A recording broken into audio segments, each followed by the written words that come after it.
Magandang araw po sa inyo, Sir Blair.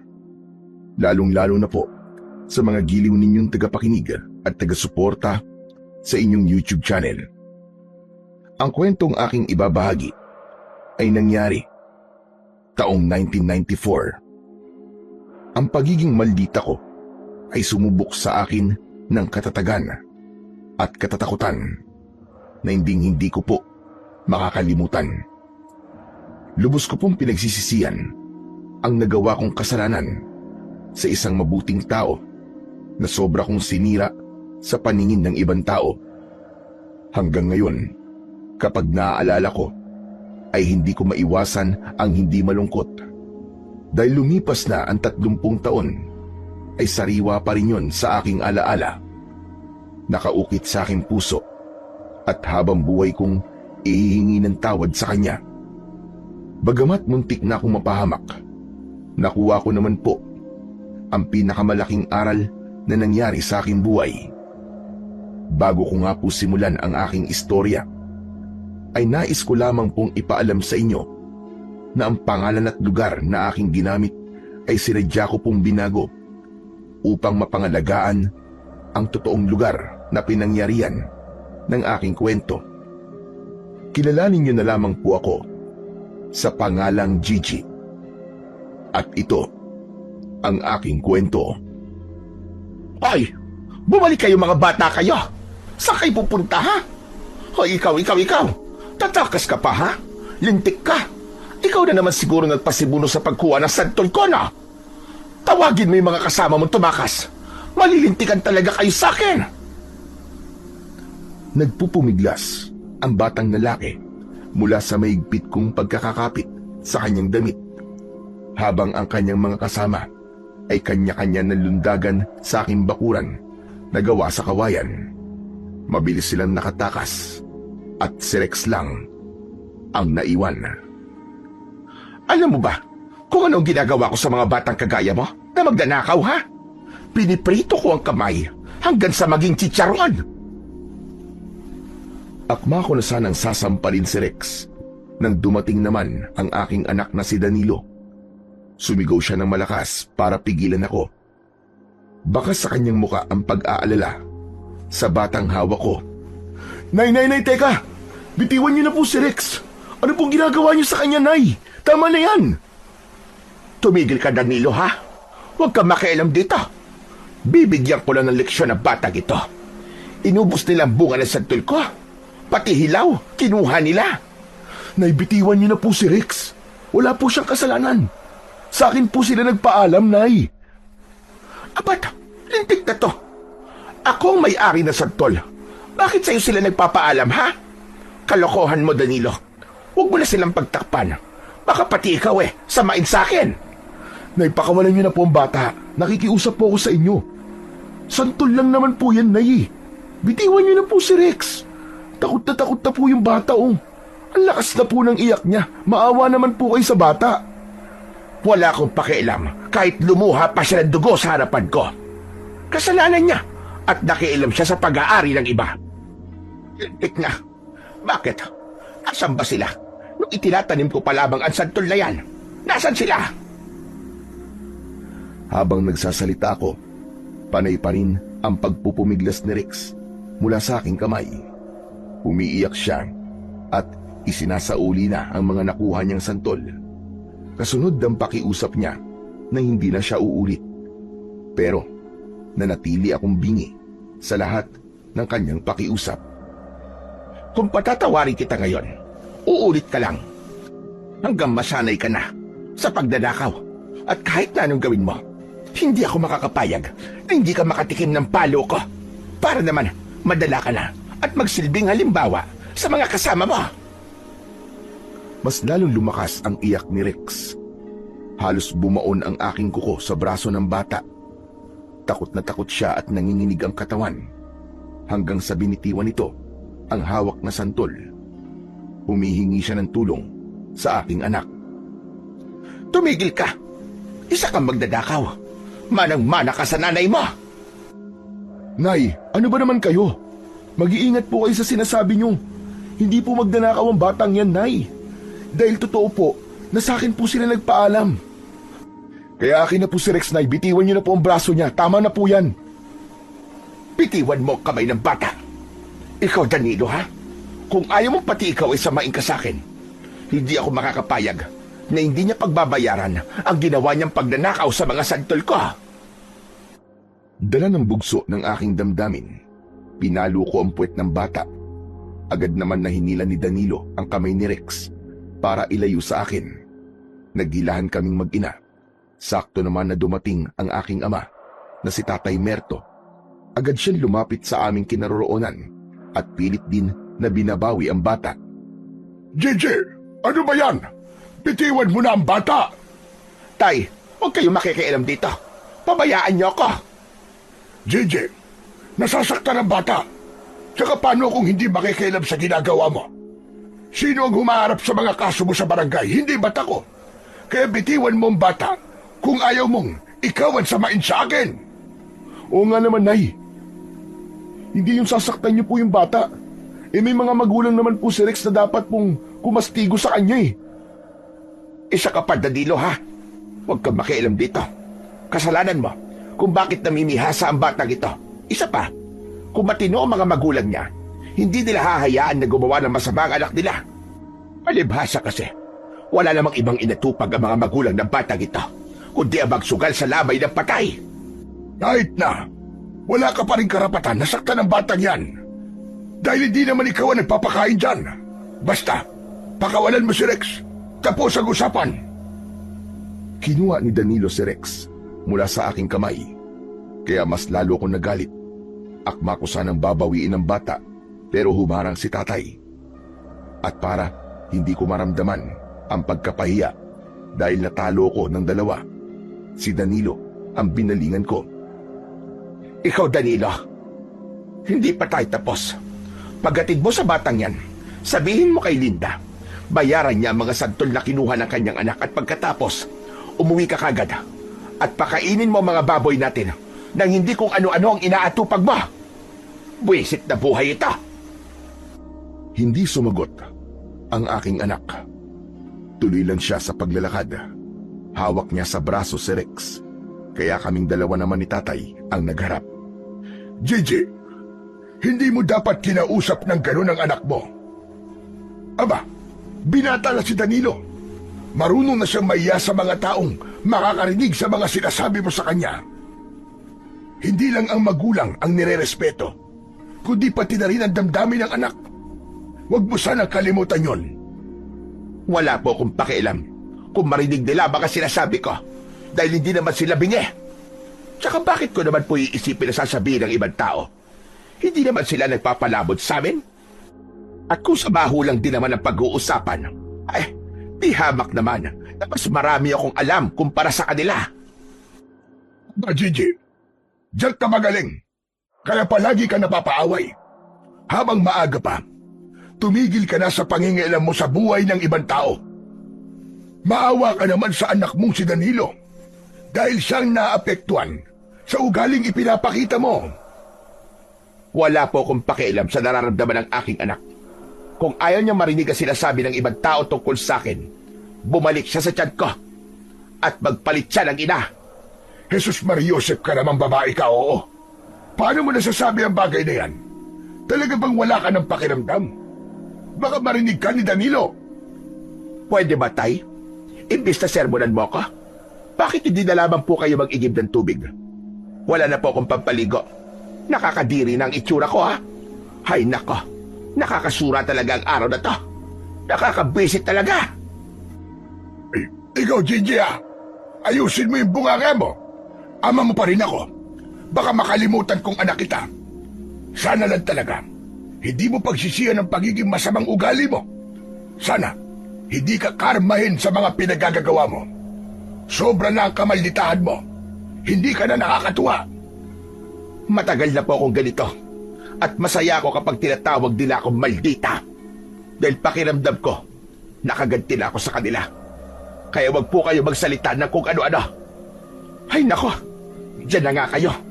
Nakakainis kayong kausap. Akma ko na sanang tatalikuran ang aking ama. nang biglang nahagip ng aking paningin ang tatlong babae na nag-uusap at pagkatapos ay titingin sa akin. Naningkit ang aking mga mata dahil sa galit at maging sila ay sinigawan ko. Ay! Mga lorong sinungaling! Anong pinagchichismisan nyo dyan, ha? At titingin-tingin pa kayo sa akin, ha? Maganda ba ang pelikula na pinanood nyo? Mga chismosang palaka kayo.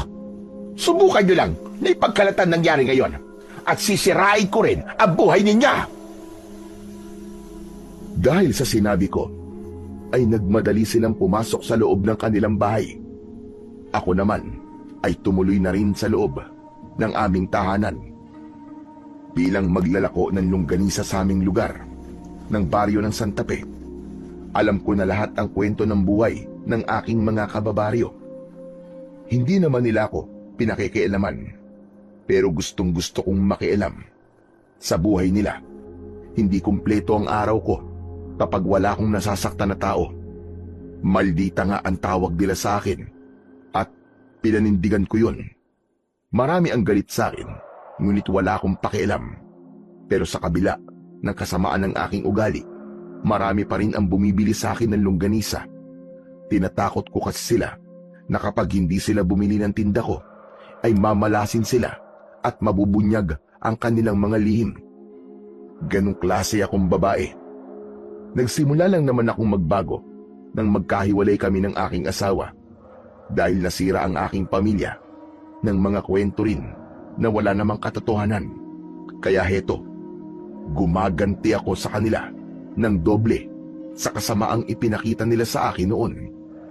Kung pasamaan lang naman ang ugali, ako na ang nangunguna sa listahan.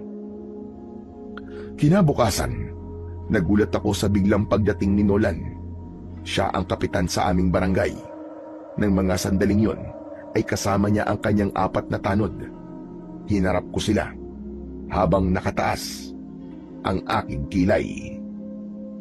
Anong masamang hangin ang nagtaboy sa inyo para pumunta kayo rito, ha, Kapitan?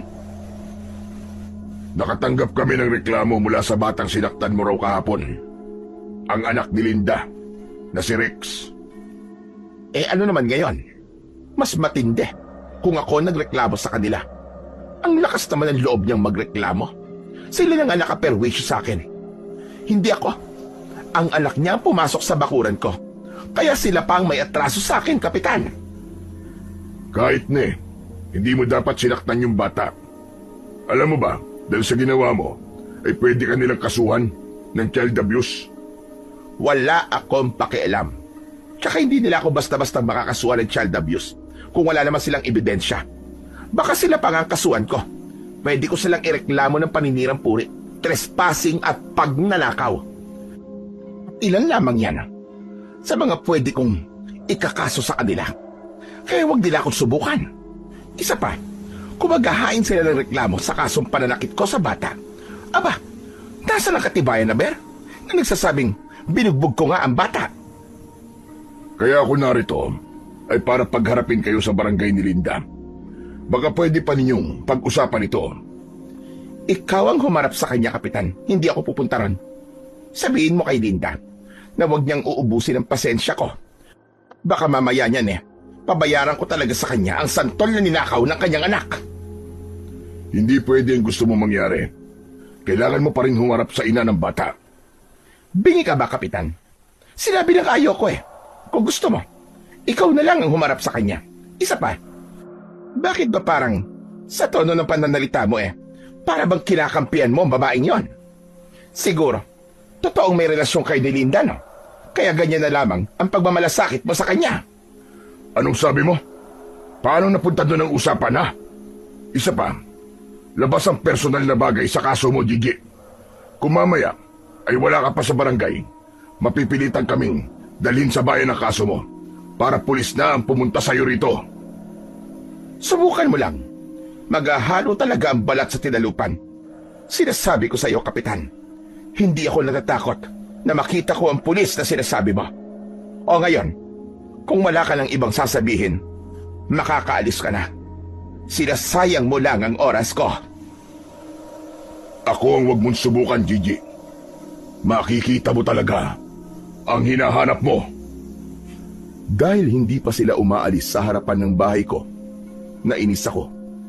Kaya pumasok ako sa loob ng aking silid at kinuha ko ang aking irinola. Dali-dali akong lumabas ng bahay at isinaboy ko yun sa kanila. Nagpulasan ang mga tanod nang maamoy nila ang mabahong likidong isinaboy ko sa kanila. Malakas akong napahalakhak ng tawa nang makita ko ang kanilang mga reaksyon. O ano? Kumusta naman ang pabango ko? Sabi na kasing umalis na kayo at nakakaabala na kayo. Akala niyo siguro ay natatakot ako sa inyo, ano? O ayan, singhutin niyo ang amoy nang maubos. Bastos ka talaga, Gigi. Sagad na sa buto ang kamalditahan mo. May araw ka rin, tandaan mo yan. Wala kang sinisino, kaya humanda ka. Hindi ako makakapayag na hindi ka managot sa ginawa mo sa amin. Sos, sige lang. Dagdagan mo ang kaso mo sa akin. Tignan ko lang kung sino ang susuko sa ating dalawa sa bandang huli. Kulang pa nga yan eh. Gusto niyo pa ba ng isa na mas pampabuhay pa ng dugo? Saglit lang at may kukunin pa ako. Mabilis akong nagtungo sa likod ng aming bahay. Kumuha ako ng bahay ng langgam na pula mula sa puno ng guyabano. Pagkatapos ay tumakbo ako pabalik sa harapan ng bahay ko. Mas lalo akong nainis nang makita kong naroroon pa rin sila. Kaya naman, inihagis ko sa kanila ang bahay ng langgam. Tumama yon sa kanilang katawan. Dahil sa gulat, nagtatatalon sila sa pagpispis ng mga langgam na dumikit sa kanilang damit. Nagsitakbuhan sila at ang naiwan ay sinolan. Dahil sa kaguluhan, narinig ni tatay ang ingay at ang eksenang yun, ang kanyang nadatnan. Galit na galit si tatay na kinuha ang natitirang bahay ng langgam sa aking kamay at inihagis yun sa malayo. Talaga bang wala ka nang gagawin tama, ha, Gigi? Pati sina kapitan, hindi mo na iginalang? Ako ang hindi nila ginalang sa sarili kong pamamahay. Kaya aga-aga tay bigla sila susugod sa akin at aakusuhan nila ako ng kung ano-ano. Aba, dapat lang yan sa kanila. Wala na po talagang pinipili ang anak niyo, Tatay Merto. Dinaig pa niya ang nasisiraan ng ulo. Nagpunta lang po kami rito para sana pakiusapan siya na makipag-usap kay Linda para hindi na po lumaki ang gulo. Pero imbis na magpakumbaba, aba, siya pa po itong galit. Ito pa ang ginawa niya sa amin. Jesus Mariosep, pambihira ka naman talaga, Gigi. Hindi naman kita pinalaki ng ganyan na. Nakakahiya ka. Sige, humingi ka ng pasensya kay Kapitan. Manigas siya, Tay. Wala akong dapat ihingi ng pasensya sa kanya. Dahil alam ni tatay na hindi niya ako mapipilit sa gusto niyang mangyari, siya na ang nakipag-usap kay Kapitan Nolan. Kapitan, ako na po ang humihingi ng pasensya sa inyo sa ginawa ng anak ko. Hayaan niyo po, at ako na lang ang kakausap kay Linda para makipag-areglo. Mawalang galang na po sa inyo, Tatay Merto. Pero ang dapat po siguro na makipag-usap kay Linda ay si Gigi. Hindi ho kayo. Huwag niyo po sanang mamasamain ang sasabihin ko. Pero, huwag niyo po sanang konsintihin ang ugali ng anak niyo. Hoy! At sino ka para pagsalita ng ganyan ng tatay ko, ha? Wala kang karapatan sa buhay ko. Kaya malahimik ka. Tumigil ka na, Gigi. Wala ka na sa katwiran. Mahiya ka naman sa ginagawa mo, aba. Tama naman ang sinabi ni Kapitan eh. Dapat hindi kita kinukonsinti sa kasamaan ng ugali mo. Kaya siguro nagkakaganyan ka. Dahil palagi kitang pinagtatakpan. Bakit, Tay? Sinabi ko ba sa inyo na pakialaman niyo ko? Hay nako, pambihira. At talagang nagkampihan pa kayo, ha? Hindi ko alam kung bakit nagkakaganyan ka, Gigi. Pero isa lang ang masasabi ko. Hindi mo maaaring bastusin ang ipinatutupad kong batas. Tandaan mo yan. Ha? Batas? Batas para sa sarili mo? No, nagkaganito ako. Bakit? May pakialam ka ba? Pwede ba? Umalis ka na. Baka hindi lang ihi at langgam ang ibato ko sa'yo. Kilala mo ko. maikli lang ang pasensya ko. Sige, aalis ako. Pero sa susunod na pagpunta ko rito, mga pulis na ang kasama ko. Hindi ko na pagpapasensya ng ugali mo. Kahit na anong mangyari, papapanagutin kita sa mga kasalanan mo. Adios! Chupe! Alis na, alis na! Tama lang, satsat. Ang dami mo pa sinasabi.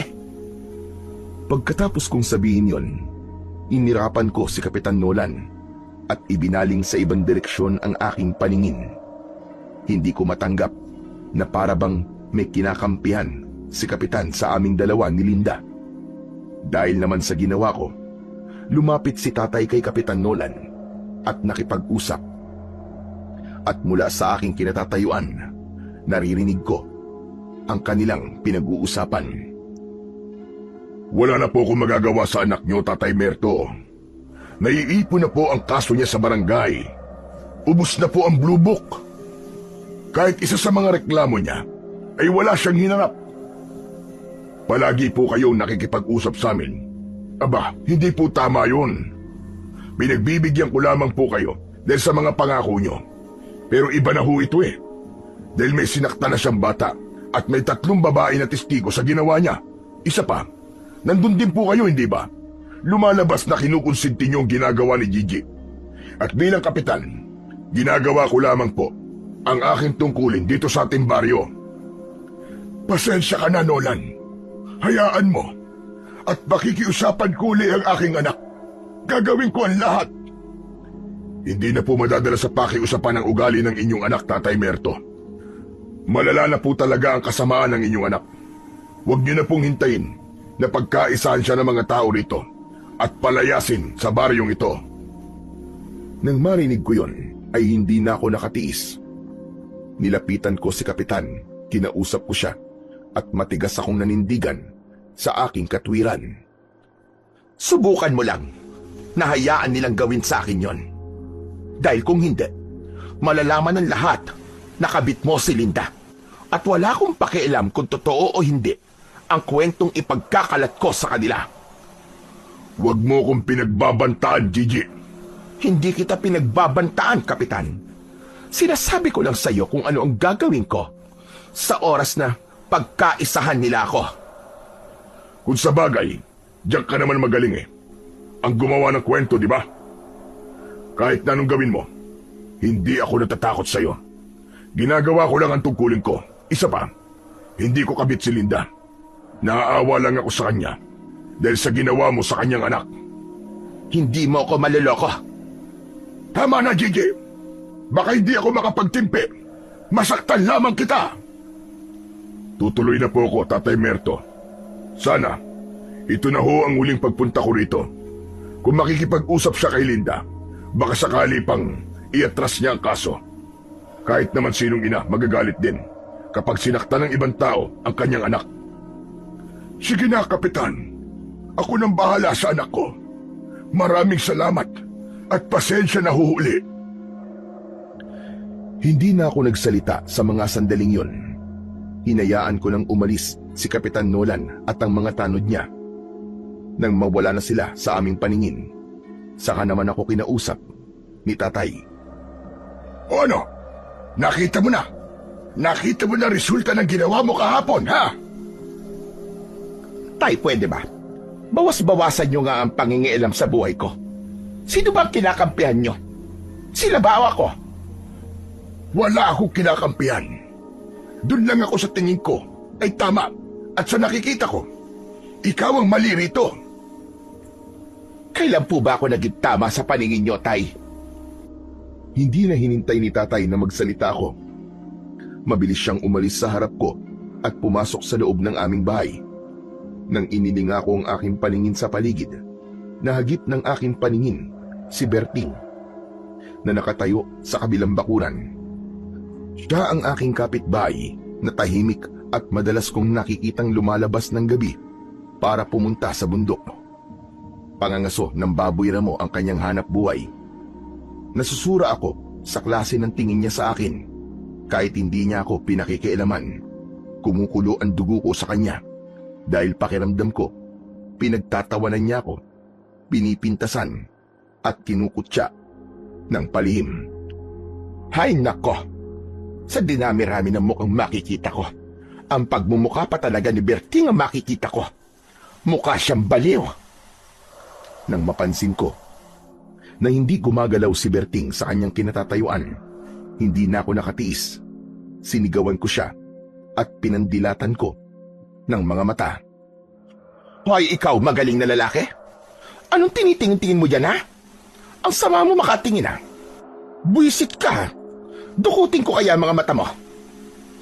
Hindi pa rin siya natinag kahit sinigawan ko na siya. Kaya ako na lamang ang pumasok sa loob ng aming bahay. Umupo ako sa bangko at nakasimangot na nakatingin sa labas ng pintuan. Pagkatapos ng araw na yon, kinabukasan, ay kinausap ko ang mga peke kong kaibigan. Sila ang ginagamit ko para ipagkalat ang gawa-gawa kong kwento tungkol kay Linda. Hay nako! Alam niyo na ba ang kumakalat na balita ngayon sa baryo natin? Oh, itong si Linda. Aba kabit pala ni Kapitan. Kaya pala malakas sa barangay ang bruha. Tsaka, napapansin niyo ba? Kapag may ibinibigay na ayuda si Mayor, nako, nangunguna talaga sa listahan si Linda. O di ba? Kalabisan naman yon para sa atin na naghihirap din. Kitang-kita ko ang reaksyon sa tatlong babaeng kausap ko. Sila ang testigo na sinasabi ni Kapitan na nakakita di umano sa ginawa ko kay Rex. Balak ko na lituhin sila at ako ang kanilang kampihan. Napataklob sila ng palad sa kanilang bibig at nagkakatinginan.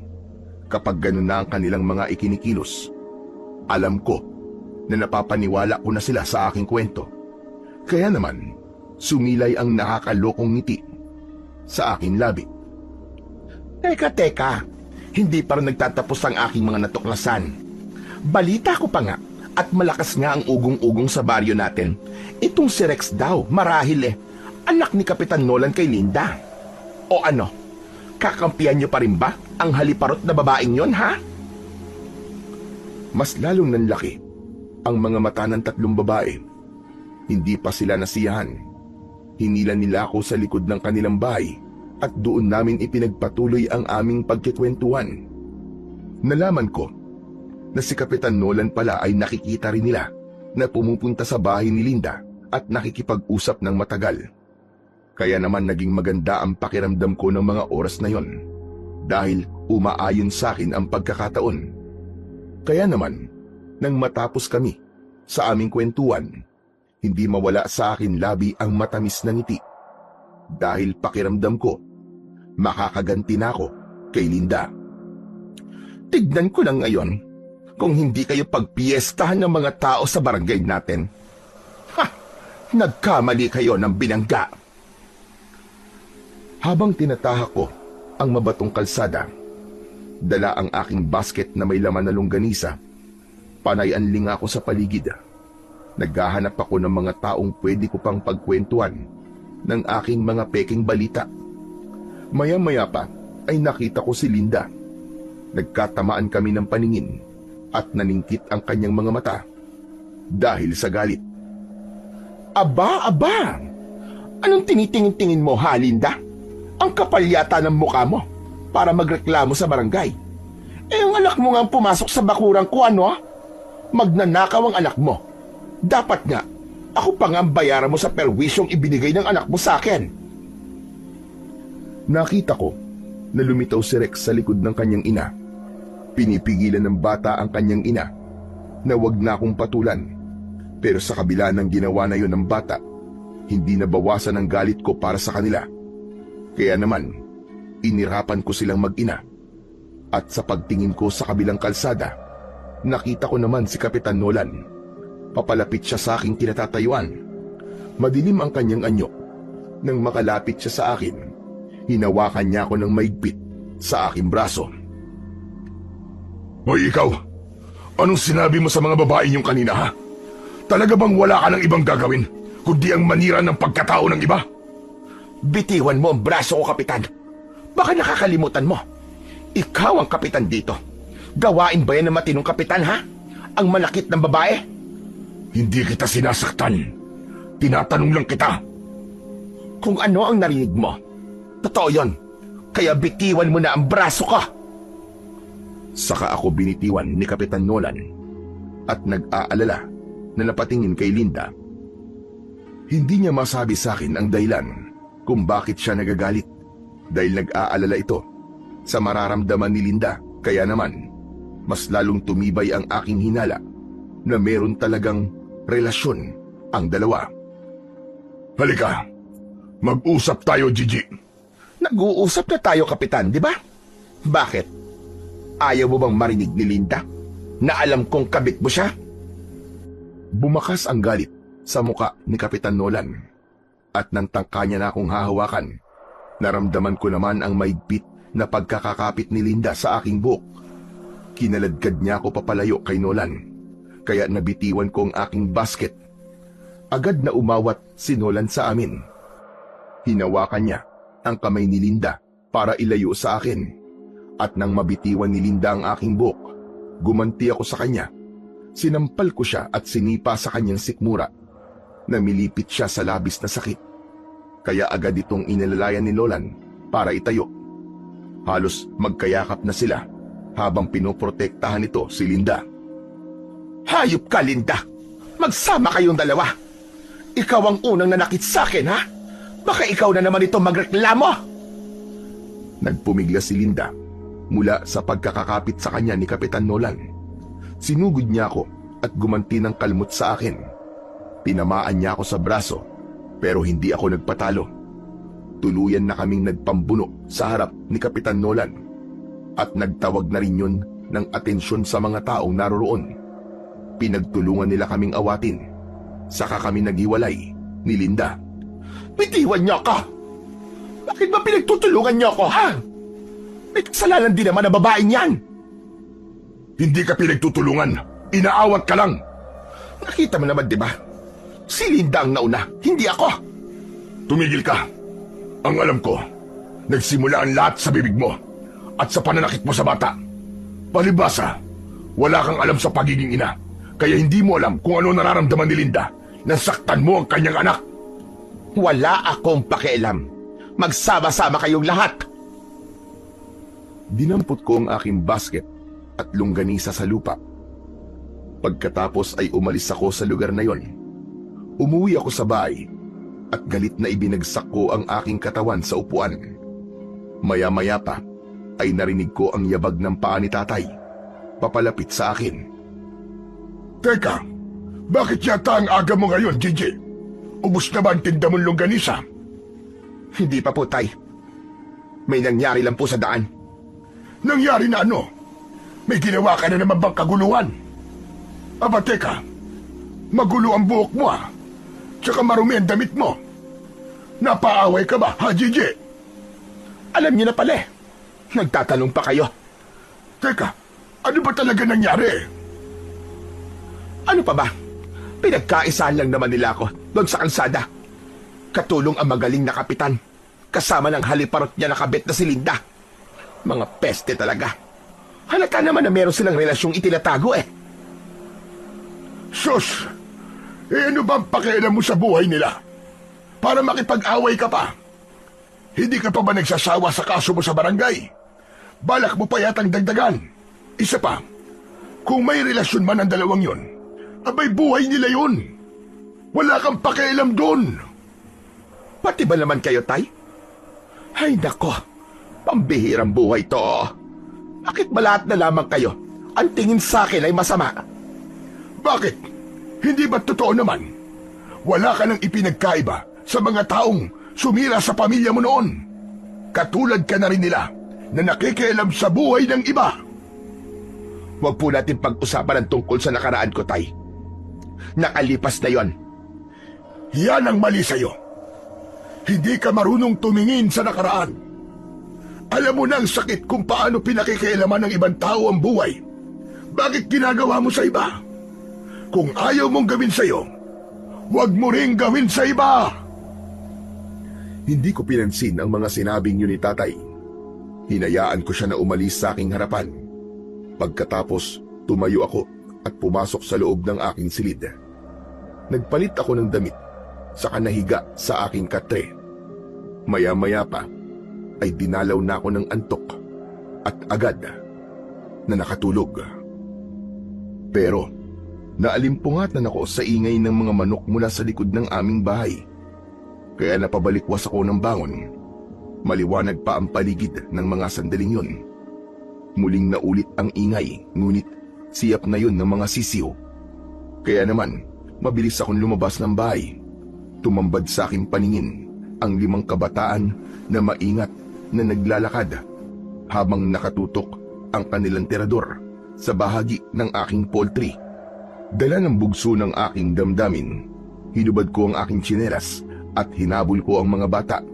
Agad silang tumakbo at tumalon sa bakod. Ay! Pwisit kayo! Mga lintik talaga kayo!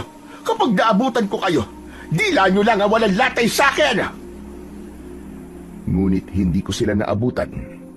Masyado silang mabibilis. Habol ang aking hininga na tumigil ako sa paghabol sa kanila. Kaya nakita ko ang mga nagkalat na patay na sisiw sa lupa. Buisit! Mga buisit kayo! Humanda talaga kayo sa akin! Malakas akong napasigaw dahil sa panggigigil. At dahil malakas ang aking boses, narinig yun ni na Tatay at Danilo. Kaya lumabas sila ng bahay. At maging sila ay nagulat din sa kanilang nadatnan. Nay, ano po nangyari sa mga sisiw? Anak, tulungan mo ko. Habulin natin ang mga batang yon. Pinatay nila ang mga sisiw ko. Nay, nakita niyo po ba na sila po pumatay sa mga sisiw? Hindi ko nakita, pero nakita ko may hawak silang tirador. Tumakbo sila palabas ng ating bakuran. Kaya ang ibig sabihin nun, may ginawa silang kasalanan. Nay, tumakbo po sila dahil natatakot po sila sa inyo. At hindi kayo sigurado na sila nga ang pumatay sa mga sisiw natin. JJ, tama si Danilo. Makinig ka sa kanya. Tigilan mo na ang pananakit sa mga batang pumapasok sa bakuran natin. Wala akong pakialam. Ako ang ginugulo nila, Tay. Walang nanggugulo sa'yo, Gigi. Ikaw lang itong palaging galit. Magsasalita pa sana ako, pero nakita ko si Berting na nakatayo sa loob ng kanyang bakuran. Nakatingin siya sa amin. Pagkatapos ay titingin sa aking mga manok. Maya-maya pa ay muli siyang titingin sa akin na para bang may gustong sabihin. Lintik na.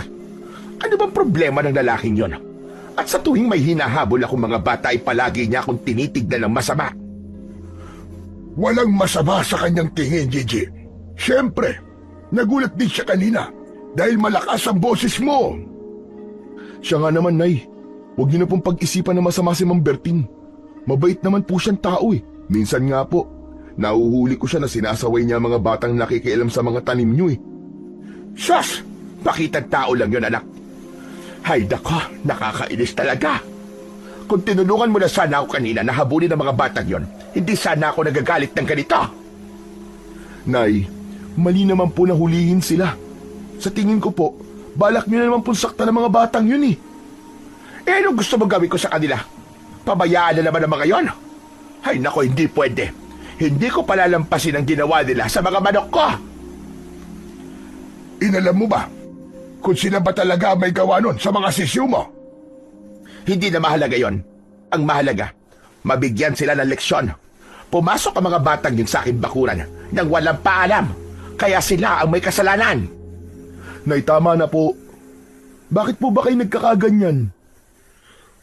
Alam niyo po ba na ang isa sa mga batang hinabol niyo ay may sakit na hika? Paano po kung meron nangyaring masama sa bata? Aba, Nay, naisip niyo po ba kung ano mangyayari sa inyo pag nagkataon? Danilo, hindi ko kailangan ng sermon mo. Anak lang kita, baka nakakalimutan mo. At wala kang karapatan na pagsabihan ako ng ganyan. Anak niyo nga lang po ako, Nay. Pero nadadamay po ako sa kahihiyan na ginagawa niyo eh. Kung wala po ko yung hiya, ako po meron. Hiyang-hiya na po ako sa mga pinagagagawa niyo. Sana, hindi na lang po kayo naging ina ko. Dahil sa masakit na salitang binitiwan ng aking anak, umangat ang aking kamay at sinampal ko siya ng malakas.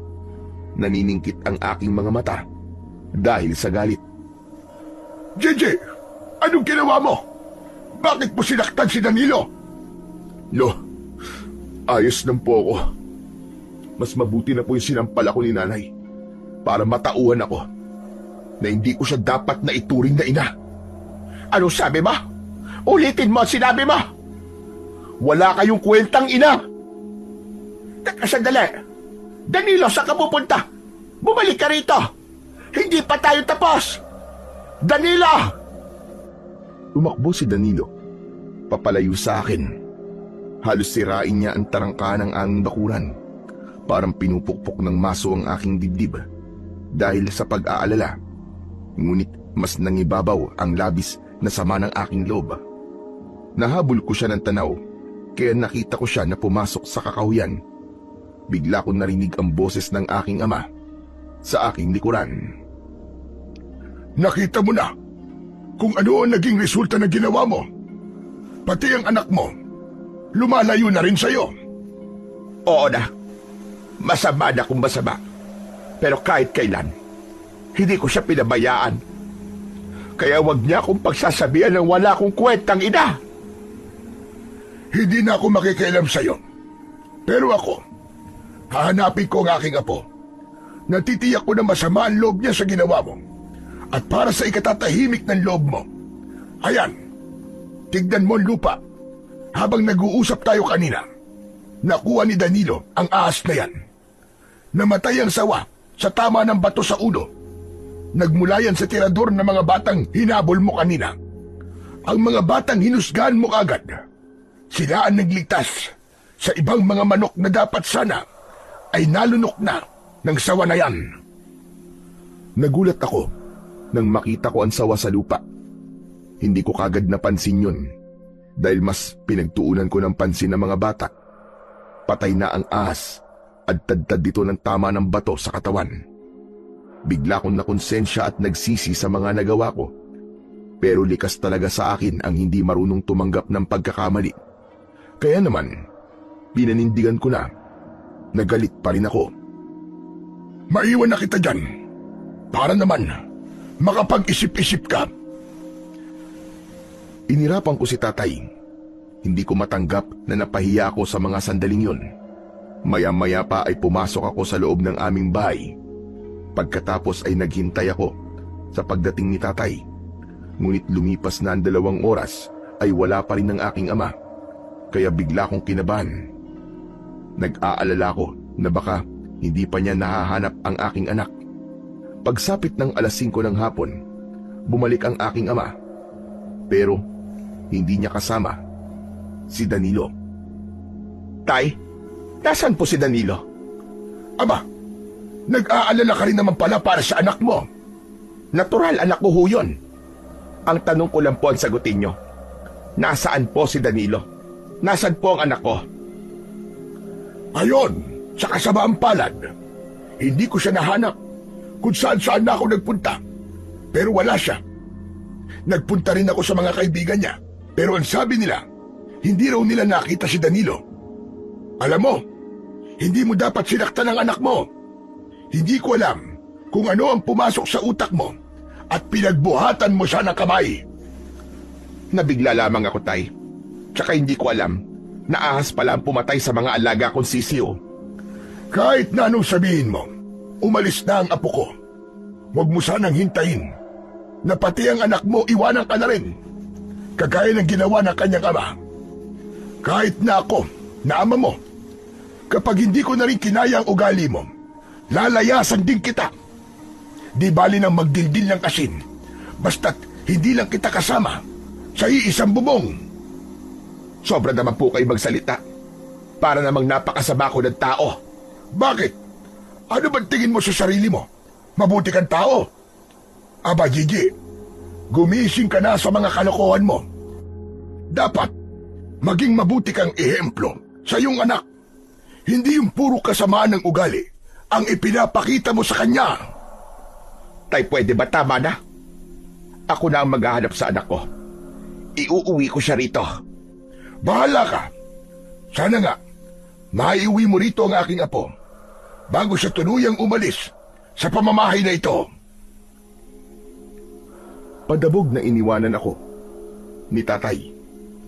Para bang biglang nanikip ang aking dibdib nang maisip ko na baka iwan na nga ako ng aking anak.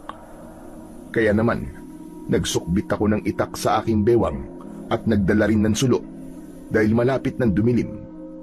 Mag-isa kong hinanap ang aking anak sa kakahuyan. Pagkalipas ng ilang minutong paglalakad, narating ko ang gitna ng kagubatan. Tinawag ko ng paulit-ulit ang pangalan ng aking anak hanggang sa humantong ako sa malaki at lumang bahay sa gitna ng kakahuyan. Aba teka, kailan pa nagkaroon ng bahay sa gitna ng gubat? Sino kaya ang may-ari nito? Inilinga ko ang aking paningin sa paligid. Tahimik naman ang lugar. Wala akong makitang ibang tao. Naisip ko na pasukin ang bakuran. Nagbabaka sakali akong makikita ko ang aking anak sa lugar na yon. Danilo, anak! Nariyan ka ba? Si nanay ito! Mag-usap tayo, anak! Ngunit wala akong narinig na tugon mula sa loob ng bahay. Akma na sana akong papasok sa pintuan nang biglang may lumipad na palaso at bumaon yun sa dingding ng pinto. Mabilis akong napalingon sa pinagmulan ng pana. Nakita ko si Berting. May buhat siyang malaking bayawak na may tama ng palaso sa ulo. Ibinaba niya yun sa lupa at galit siyang lumapit sa akin. Anong ginagawa mo rito, ha? Nasa loob ka ng bakuran ko. Ano kaya kung gawin ko rin sa'yo ang madalas na ginagawa mo sa mga batang pumapasok sa loob ng bakuran mo nang walang pahintulot at mabaliktad ang pangyayari? Ikaw naman ang hahabulin ko ng pana dahil pumasok ka sa loob ng bakuran ko nang walang paalam. Kakaiba ang naramdaman kong takot nang makita ang matalim na titig ni Berting sa akin. Namumula ang kanyang mga mata sa galit habang maigpit na hawak ang pana at handa nang itutok sa aking muka. Pero hindi ako nagpahalata ng takot sa kanya. Hindi ako natatakot sa iyo. Ilabas mo ang aking anak. Alam kong nandito siya sa bahay mo. Itinatago mo siya, hindi ba? Wala akong pakialam sa anak mo, lalo na sa buhay niyo. Hindi mo ko kagaya na nakikialam sa buhay ng may buhay. Sige na, makakalis ka na bago ko pabutasin ng pana ang noo mo. Hindi mo ako basta-basta masisindak. Hindi ako natatakot sa iyo, Berting. Isa pa, ngayon ko lang nalaman na meron ka palang bahay sa gitna ng kagubatan. Parang may kakaiba sa iyo. Dahil sa sinabi ko, nagbago ang reaksyon ng muka ni Berting. Lumikot ang kanyang mga mata at naging balisa. Pero mas pinili nitong itaas ang pana sa kabinalahan ng palaso. Itinutok niya yun sa akin bilang hudyat na hindi siya nagbibiro. Subukan mo lang na lumikha ng mga kwento ng kung ano-ano tungkol sa akin at sisiguraduhin ko na pagsisisihan mo na nabuhay ka pa. Bakit? Natatakot ka ba? Siguro may tinatago ka, no? Wala akong panahon sa mga pinagsasasabi mo. Makakaalis ka na. Nang hinila ni Berting ang tali ng pana na nakatutok sa akin, ay napaatras ako. Lumayo ako sa kanya at mabilis akong lumabas ng bakuran niya. Ngunit hindi ako umalis sa tapat ng bahay niya. Umaasa ako na sana ay makikita ko roon ang aking anak. Diyos ko, sana naman walang nangyaring masama sa aking anak. Kapag nangyari yon, hindi ko mapapatawad ang aking sarili. Bigla ko natigilan nang biglang lumipad ang palaso at dumaplis yun sa aking pisngi. Gumuhit ang sakit sa aking sugat.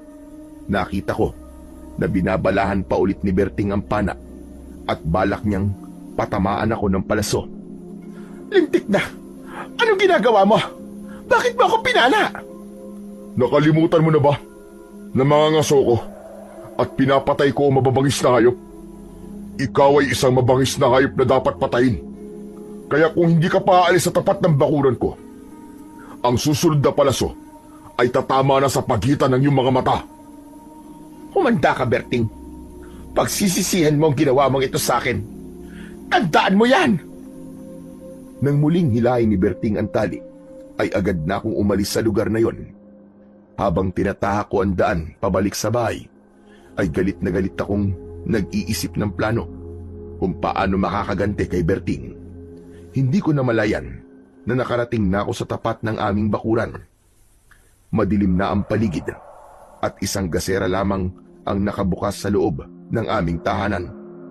Nagmamadali akong pumasok dahil iniisip ko na baka naghihintay na sa akin si Danilo.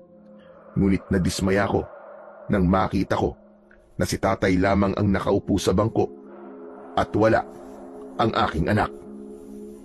Dumating na po ba si Danilo, Tay? Hindi pa. At sa tingin ko, hindi siya uuwi ngayong gabi. Lintik na yan. Subukan lang niya na hindi umuwi at hindi ko na siya tatanggapin sa pamamahay ko. Sa tingin ko, natauhan na ang anak mo. Siya na ang kusang umalis sa pamamahay mo. Kaya kung ako sa'yo, simulan mo na magdasal na huwag kang iwan ng anak mo. Hindi na hinintay ni tatay na sumagot ako. Iniwan niya ako sa sala. Hindi ko namalayan na tumutulo na pala ang luha ko sa aking mga mata. Maya-maya pa ay pumasok ako sa loob ng aking kwarto. Nanatili akong gising at hinintay ang aking anak. Pero lumipas na ang ilang oras, walang Danilo na dumating. Hanggang sa makatulugan ko ang paghihintay ko sa kanya. Kinabukasan ay agad akong bumangon at nagpunta sa kwarto ng aking anak. Pagbukas ko ay wala si Danilo. Naabutan ako ni tatay na nakatingin sa katre ng aking anak. Hindi siya umuwi kagabi. Marahil ay nagpunta siya sa kanyang ama. Tulungan mo ko, Tay. Iuwi niyo po ang aking anak. Ikaw ang magpauwi sa kanya. Hindi ako makikialam sa inyong mag-ina. Ay siya nga pala, aalis muna ako. Tutulong ako sa kaibigan ko. Namatay ang kanyang anak sa pangangaso. Inatake raw na mabangis na hayop kagabi. Mabuti na lang at meron nagligtas sa kaibigan ko. Kaya hindi siya napahamak. Anak niya lamang ang namatay. Diyos ko, si Danilo, Tay. Nakita ko rin na nagpunta siya sa kakahuyan. Baka kung napano na po siya. Walang mangyayaring masama sa anak mo. Sigurado ko ron. Hindi mo ba alam na nangunguna si Danilo sa pinakamahusay na gumamit ng pana? Ilang beses siyang nanalo sa mga patimpalak. Pati ang pagiging biyasa sa paggamit ng iba't ibang klaseng sandata. Kayang-kaya niyang ipagtanggol ang kanyang sarili. Ano po bang sinasabi niyo, Tay? Si Danilo, kailan lang ay itinanghal na pinakamahusay na manlalaro sa larangan ng paggamit ng pana. Sponsor ng mayor natin. Siya ang pandayo ng ating baryo. Hindi mo ba alam yon? Wala bang sinabi sa iyo ang anak mo? Pambihira na yan. Kung wala kang alam sa nangyayari sa anak mo, aba, habang maaga pa, mag-isip-isip ka na. Natigilan ako at hindi agad nakapagsalita. Hindi ako makapaniwalang ganong kahusay si Danilo. Naalala ko na mayroong pagkakataon na may nakikita akong tropeyo na dala ng aking anak. Pero hindi kayon pinagtutuunan ng pansin. At kapag kinakausap niya ako, palagi ko siyang sinisinghalan at itinataboy. Doon ko naisip na ang laki na pala ng pagkukulang ko sa aking anak. Nang mga oras na yon, ay para akong binuhusan ng malamig na yelo. Lihim kong pinagsisihan ang lahat ng mga nagawa kong pagkakamali. Maya-maya pa ay biglang bumalandra ang pinto at pumasok si Danilo. Nabuhayan ako ng loob nang makita ko siya. Anak, mabuti naman na tumuwi ka na. Saan ka ba nagpunta kagabi? Hinanap kita. Tumingin lang sa akin si Danilo. Blanko ang ekspresyon ng kanyang muka. Hindi niya ako sinagot. Sa halip, pumasok siya sa loob ng kanyang silid. Pagkatapos ay isinarado niyang mabuti ang kanyang pinto. Sinubukan kong kausapin siya. Kumatok ako sa kanyang pinto. Anak, mag-usap naman tayo. Pasensya ka na sa ginawa ko. Nabigla lang naman ako, anak. Wala akong natanggap na tugon mula sa loob. Kaya naman, umalis ako sa tapat ng kwarto ng aking anak. Ipinagluto ko na lang siya ng paborito niyang pagkain. Nang matapos ako sa aking pagluluto, bigla namang dumating si Kapitan Nolan, kasama si Linda at ang kanyang mga tanod. Sa pagkakataong yon, bigla kong nakalimutan ang tungkol sa aking anak at napalitan yon ng matinding galit para kina Linda at Kapitan Nolan. Ay na naman. Anong ginagawa niyo rito? Kailangan pa bang itanong yan? Hindi ako makikipag-usap. Kaya makakaalis na kayo. Hindi kami aalis. Kaya sa ayaw at sa gusto mo, sasama ka sa amin sa barangay at pag-uusapan nyo ni Linda ang problema nyo. Wala kaming dapat pag-usapan. Kaya bakit pa kayo na parito? Narito kami ni Linda para makipag-usap ng maayos sa'yo. Wala na siyang balak na ituloy ang kaso niya laban sa'yo.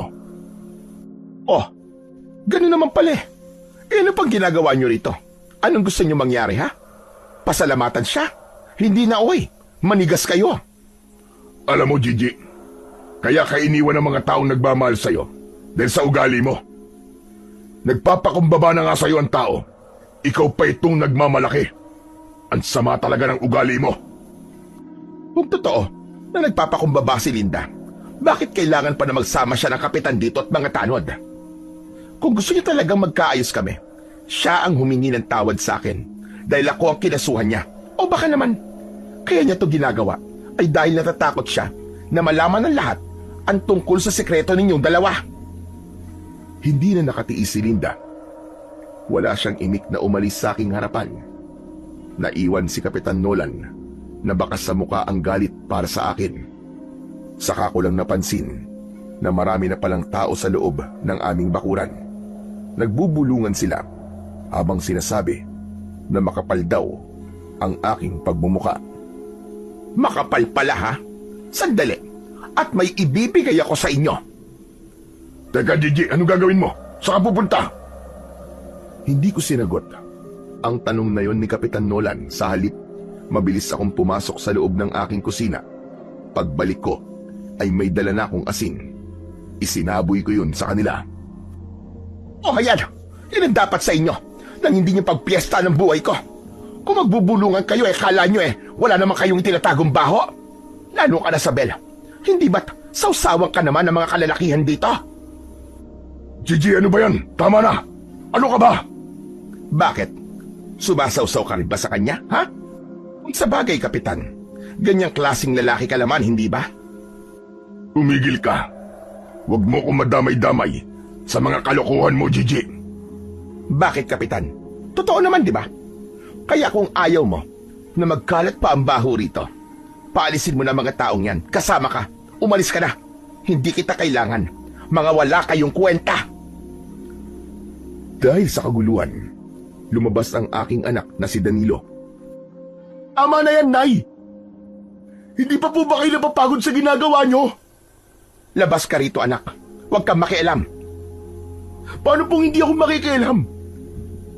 Wala na ako mapupuntahan. Lahat sila galit na rin sa akin dahil kayo ang nanay ko. Kapag hindi po kayo nagbago, hindi ko na po kayo kakausapin kahit kailan. Tandaan niyo yan. Huwag mo akong tinatakot, ha, Danilo? Kita mo na, pati ang anak mo nahihirapan na rin sa mga pinaggagawa mo. Sana, hindi pa huli. Magbago ka na, Gigi. Bago ka pa man maparusahan sa ginagawa mo. Hindi ako mapaparusahan dahil wala akong ginagawang masama. Isaksak mo yan sa kukote mo, magaling na kapitan. Dala ng aking galit ay pinagsarahan ko sila ng pinto at pumasok ako sa loob ng aking kwarto. Pagkatapos ng pangyayaring yon, ay buong araw akong hindi lumabas ng bahay. Pansamantala akong nanahimik. Pagkalipas ng 1 linggo, ay hindi muna ako nakihalubilo sa mga tao. Kaya naman, inakala ni Tatay at Danilo na nagbago na ako. Kinausap na ulit ako ng aking anak. Akala ko talaga, tuloy-tuloy na ang katahimikan sa buhay ko. Akala ko, nagbago na ang lahat sa paligid ko. Ngunit isang gabi, ay nakarinig ako ng pagaspas ng pakpak mula sa impapawid. Sa tapat yun ng aking bahay. Kaya naman, napabalikwas ako ng bangon at pinakiramdaman ko ang paligid. Kasunod ng pagputak ng mga manok sa loob ng aking poultry. Diyos ko po, may ahas na naman yatang nangihinain sa aking mga manok. Teka, nasaan kaya ang itak ko? At humanda talaga sa akin ang ahas na yon. Tatagain ko talaga siya. Kinuha ko ang aking itak na nakasabit sa dingding. Sinindihan ko na rin ang gasera at maingat akong lumabas ng bahay. Paglabas ko ay hindi pa rin tumitigil sa pagputak ang mga manok. Kasabay ng pagaspas ng pakpak sa itaas ng malaking puno. Nang tignan ko yun, ay nakita ko ang isang malaking ibon na kahawig ng uwak. Halos kasing laki yun ng tao. Akala ko, normal lang ang ibon na yun, kaya hindi ko pinansin at mas inalala ko ang aking mga manok. Pigil ang aking hininga nang maglakad ako papunta sa likod ng bahay. Pagsapit ko sa kinaroroonan ng poultry, nagulat ako nang makita ko na nandun din si tatay. Sinusuri niya ang mga patay na manok. Abatay! Ano nangyari po sa mga manok ko? Sinalakay sila ng aswang, Gigi. Ano kanya? Aswang? Abatay, wala namang aswang sa baryo natin. Baka naman po, ahas lang ang pumatay sa kanila. Hindi, Gigi. Ito ang patunay. Hindi ito kagagawa ng ahas. Pagmasdan mo ang tiyan ng mga manok. Wakwak ang kanilang tiyan. Nawawala ang kanilang lamang loob. Kung ahas yan, walang matitira sa kanilang katawan. Baka naman po, pabangis na hayop lamang ang kumain sa kanila. Musang, o kung ano pa man na hayop na kumakain ng manok. Huwag mo nang subukang paniwalain ang sarili mo, Gigi. Alam mo may mga balita tungkol sa aswang na umuubos ng mga manok at baboy sa baryo natin. Mangangatwiran pa sana ako sa aking ama nang biglang humuni ang ibon sa itaas ng puno. Napatingin kami ni tatay sa gawin nito at halos manlaki ang aking mga mata nang lumipad ang ibon pabulusok sa aming kinaroroonan. Akma na sana akong dadagitin, ngunit nakaiwas ako at ang nakuha nito ay ang patay na manok sa aking likuran. Saka lumipad ito paitaas at humapon sa bubong ng bahay ni Berting habang nasa paa niya ang patay na manok. Pagkatapos ay lumipad paitaas at nawala sa madilim na bahagi ng langit. Halika na, Gigi. Bilisan mo. Pumasok na tayo sa loob ng bahay. Asbo ang ibon na yon. Tama kayo, tay. Aswang nga ang ibon na yon. Tara na. Inubos niya ang mga manok natin. Baka tayo naman ang sunod niyang aatakin. Tila nawala ang tapang ko ng mga sandaling yon. Mabilis na kaming pumasok sa loob ng aming bahay. Mabilis ko ring isinara ang pintuan at mga bintana. Sakto naman na lumabas ng kwarto ang anak kong si Danilo. Nay, ano pong ingay yun? Anak, may aswang sa labas. May aswang na umatake sa lahat ng mga alaga kong manok. Nakita ko siya mismo na dumapo sa bubong ng bahay ni Berting at bigla siyang nawala roon. Baka naman, si Berting ang aswang. Nay, magsisimula na naman po ba kayong gumawa ng kwento? Delikado po mga sinasabi nyo. Baka po may makarinig. Huminahon ka muna, Gigi. Hindi aswang si Berting. Pareho nating nakita na lumipad siya papalayo. Kaya huwag kang magbibintang sa tao. Siya nga naman po, Nay, isa pa. Mabuting tao po si Mang Berting. Sa katunayan nga siya po nagpatuloy sa akin sa bahay niya sa bundok. Siya rin po nagligtas sa buhay ng kaibigan ni Lolo. Siya rin po ang lihim na tumutulong sa mga tao, lalo na sa mga taong kapos sa buhay. Paano pala? Kung nagkukunwari lang siya. Nay, hindi po mangyayari yun. Nararamdaman ko po na mabuting tao po si Mang Berting. Kung hindi si Berting ang aswang, sino kaya ang aswang na pumatay sa aking mga manok? Huwag mo sabihin. Nagagawa ka na naman ng gulo, ha, Gigi? May tigil-tigilan mo na. Huhulihin ko ang aswang na yun, tay. Ilalatag ko ang mga patay na manok sa harapan ng kanilang bakuran. Naniniwala ko na ang aswang na yon ay isa sa aking mga kapitbahay.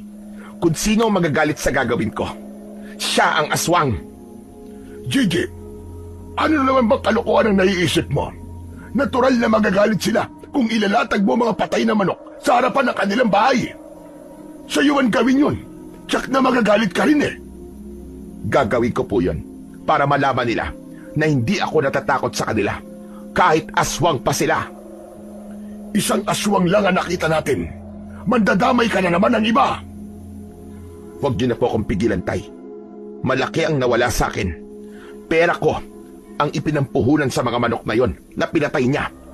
Kaya humanda siya. Matitikman niya ang ganti ko. Hindi na ako nakipagtalo pa kay tatay. Mabilis akong pumasok sa loob ng aking kwarto. Masama ang aking loob sa nangyari sa alaga ko. Kaya hindi na ako nakapaghintay na sumapit ang umaga. 3:00 pa lang ng madaling araw, ikinalat ko na sa kalsada ang mga patay na manok. Kaya pagsikat ng araw, kanya-kanya silang pagbumura. Ang iba naman ay pinuntahan ako sa bahay at tinanong ako kung ano raw ang gusto kong palabasin. Pati si Berting hindi ko rin pinaligtas. Mas marami ang patay na manok na dinala ko sa tapat ng kanyang bakuran. Kaya kasama siya sa mga sumugod sa akin. Isa pa, hindi ko nakakalimutan ang ginawa niya sa akin. Kaya gumanti na rin ako sa kanya. O ano? Anong ginagawa niyo rito? Kunin mo mga patay na manok. Kung ayaw mo magsisi. Magsisi? Ang aswang na pumatay sa mga manok ko, ang sisihin niyo. Dahil inatake niya ang mga alaga kong manok kagabi. O baka naman, ikaw ang aswang na yon, ha, Berting? Mag-iingat ka sa mga binibitiwan mo salita, Gigi. Bakit? Ayaw mo bang malaman nila na isa kang aswang, ha? Dahil sa sinabi ko, nabaling ang atensyon ng mga tao kay Berting. Kaya lihim ko yung ikinatuwa. Dahil sa wakas, nakaganti na ako sa kanya. Hindi ako aswang. Wala kang katibayan. Alam mo, ginamit kong pain ng mga patay na manok kung sino ang unang magagalit at magbabanta sa akin. Siya ang aswang. Nagalit ka. Kaya ikaw ang aswang. Hindi ako nakikipagbiruan sa'yo, Gigi. Hindi rin naman ako nakikipagbiruan sa'yo, Berting. Seryoso ko. Sa oras na makahanap ako ng mga ebidensya na ikaw nga ang aswang na yon, humanda ka. Pagbabayaran mo ang ginawa mo sa mga manok ko. At sa oras na mahuli kita, lintik lang ang walang ganti. Ang tiyan mo naman, ang wawakwakin kong hayop ka. Wala kang sapat na batayan sa mga binibintang mo sa akin. Kaya umayos kang babae ka.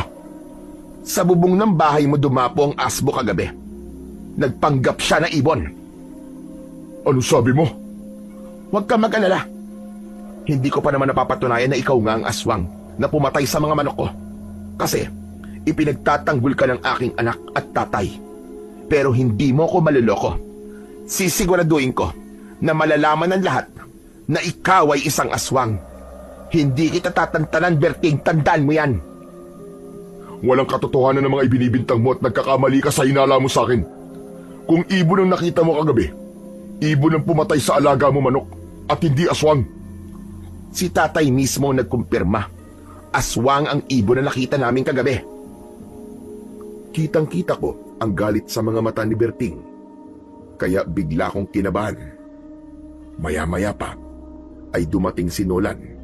Ipinakita niya sa akin ang papel na may 100 na bilang na pirma ng mga kapitbahay ko. Isa yung petisyon na nagpapalayas sa akin sa baryo sa oras na gumawa ulit ako ng gulo. Ang bihira talagang buhay to, oo. Imbis na ako ang palayasin nyo, bakit hindi ang aswang na to ang palayasin nyo, ha? Sunugin nyo ang bahay niya doon sa kakauyan. O baka naman kahit kayo, hindi nyo alam na may bahay si Berting doon. Gigi, tama na. Alam namin na may bahay si Berting sa kakauyan. Kaya wag mo nang lasunin ang mga isip ng tao rito. Siguro naman, alam mo kung ano mangyayari sa'yo kapag nakagawa ka na naman ng isa pang pagkakamali. Ang sabihin mo, ikaw talaga may pakala nito. Ginagawa mo to para mapalayas ako at maging malaya ka sa pambababae mo. Para malaya na kayo magsama ni Linda. Hindi ba tama ako? Wala akong pakialam sa gusto mong isipin. Ipinapaalam ko lang sa'yo na kapag nagkamali ka, tapos na ang maliligayang araw mo. Wala akong pakialam, Kapitan, kung palayasin nila ako rito. Ang ipinaglalaban ko lang ay ang nangyari sa mga alaga ko. At kung wala nang magandang salita na lalabas dyan sa bibig mo, makakaalis ka na. Sige na, Kapitan Nolan de Castro.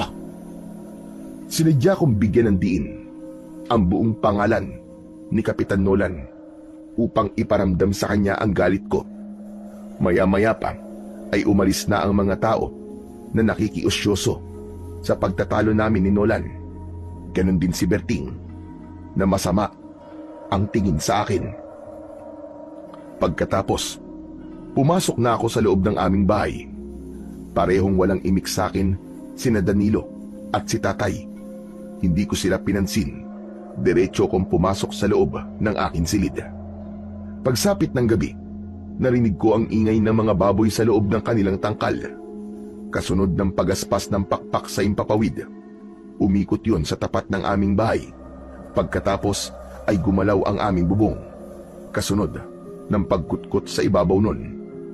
Maingat akong bumaba ng katre at kinuha ang nakasabit na itak sa dingding.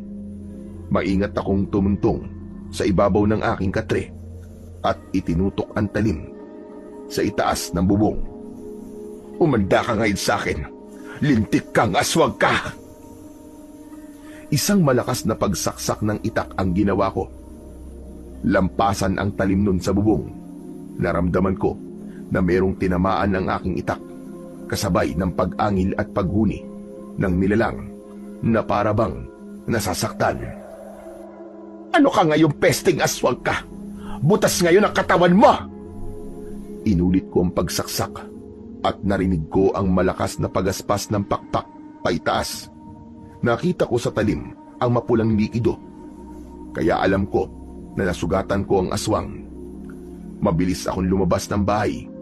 Tumambad sa aking paningin ang malaking ibon na nakadapo sa puno.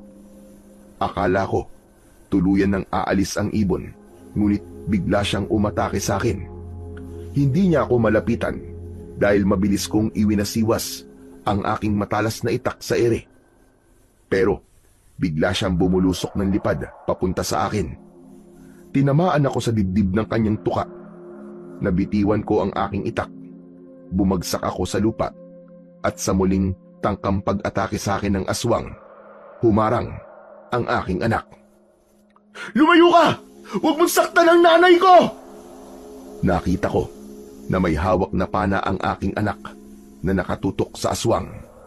Umangil ito ng malakas, saka lumipad palayo sa amin.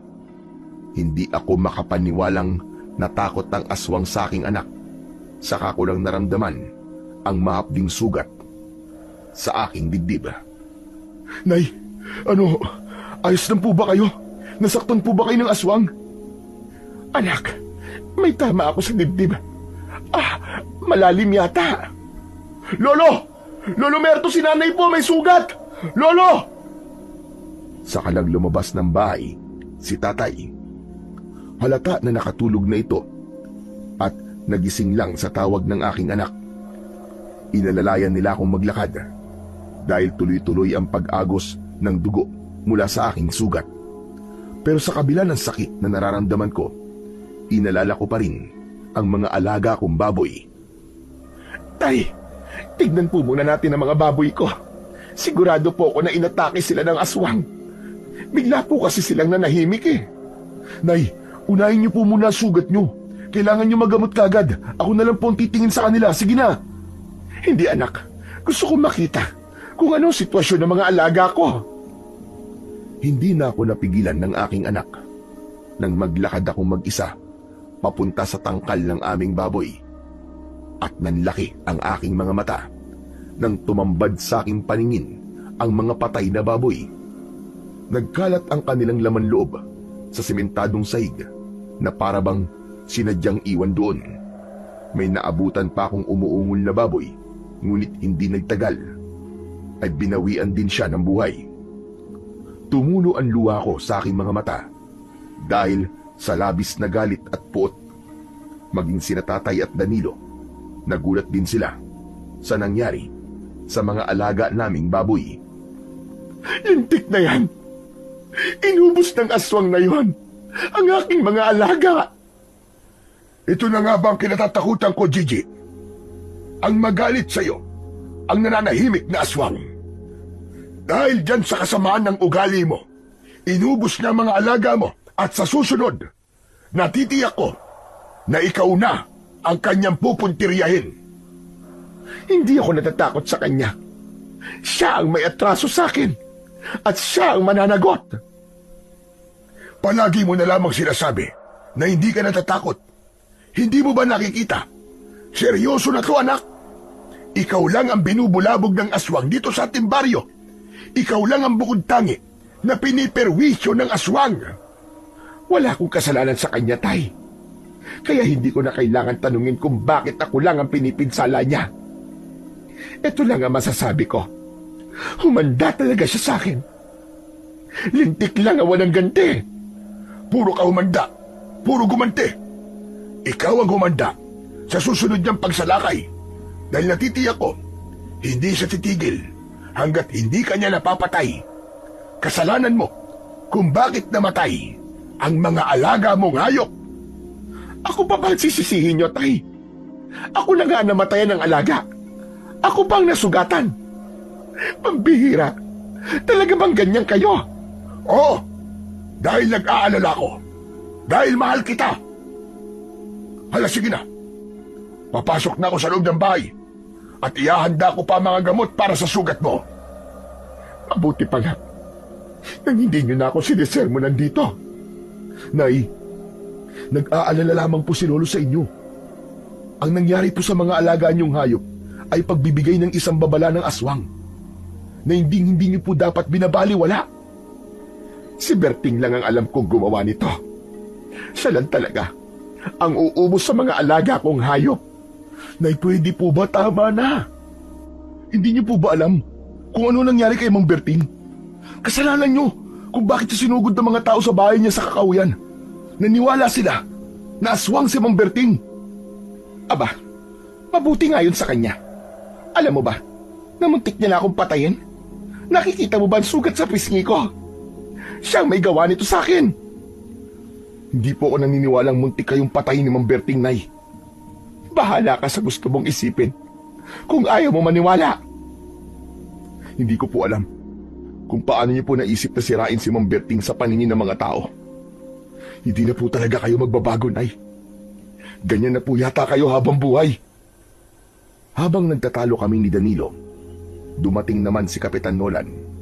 Baka sa kanyang muka ang pag-aalala nang tumingin siya sa akin.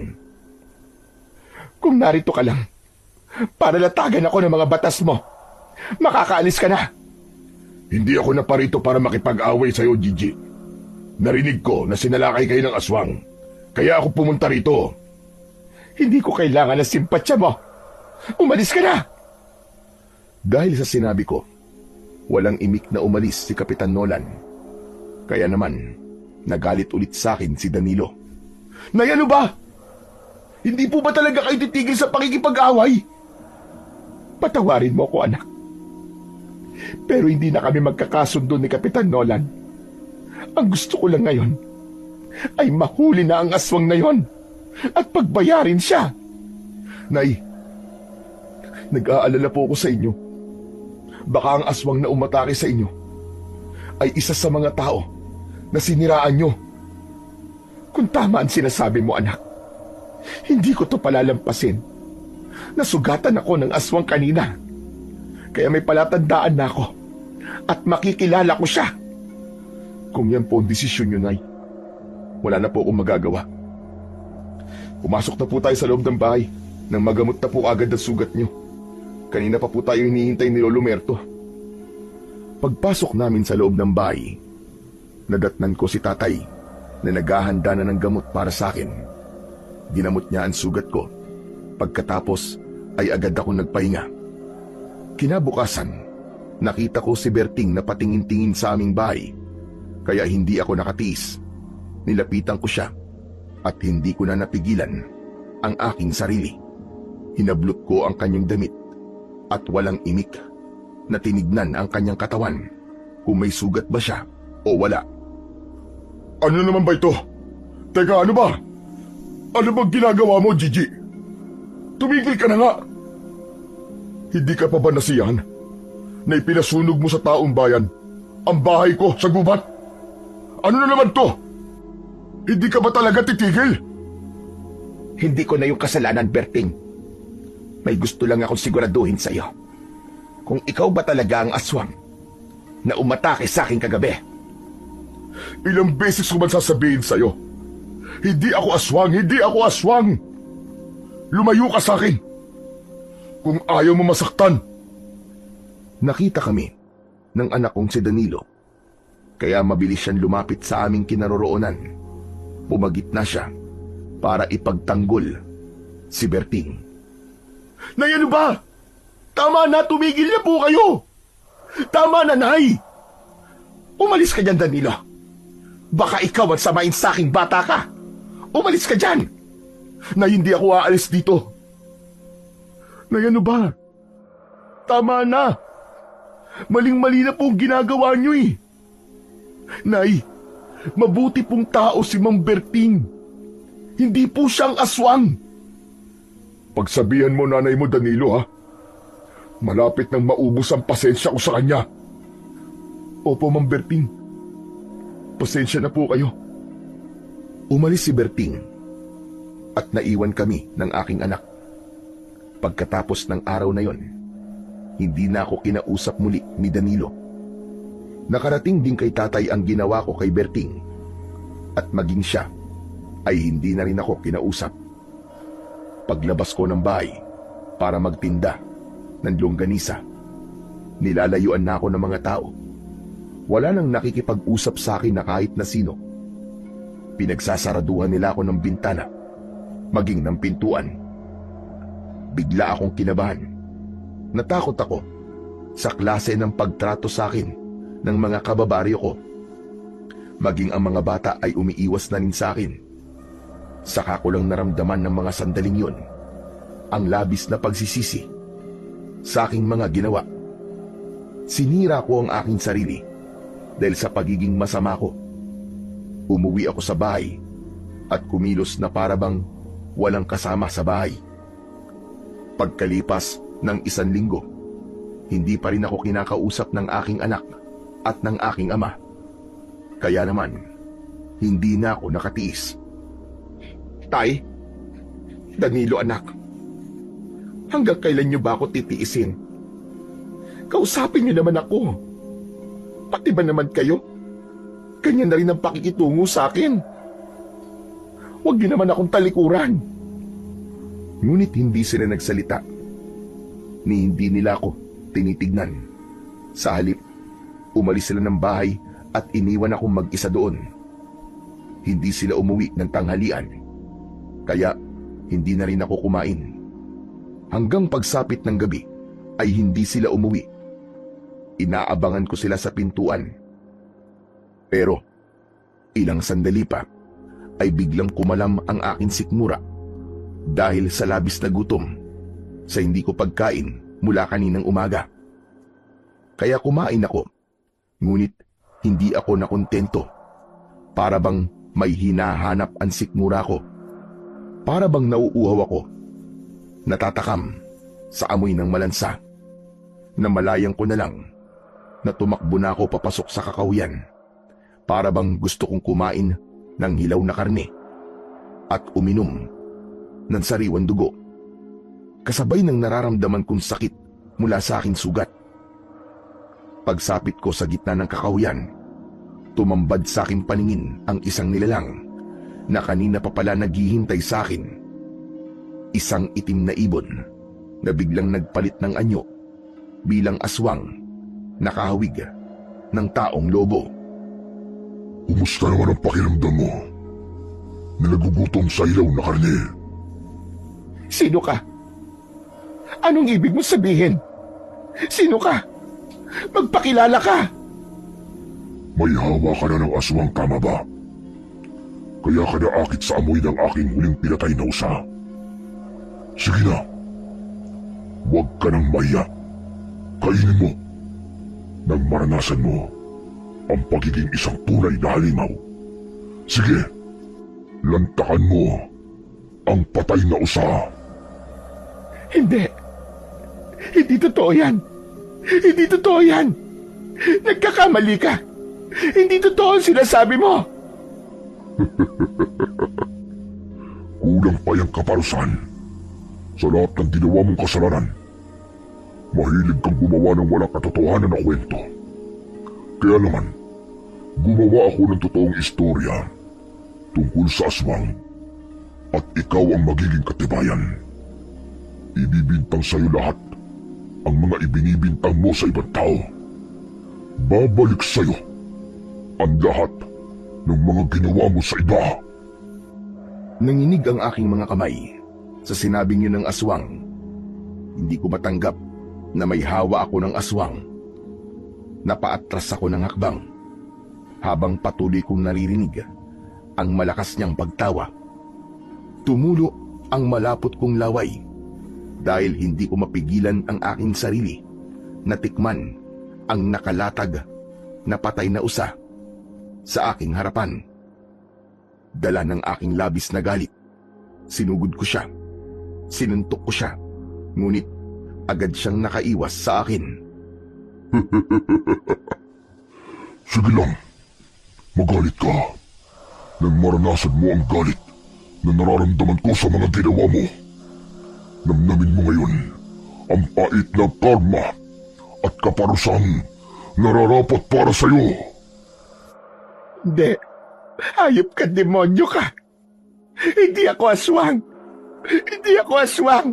Hindi maaaring mangyari yon. Hindi! Hindi! Hindi! Tumakbo ako ng mabilis, pabalik sa bahay. Umiiyak ako habang papasok sa loob ng aming sala.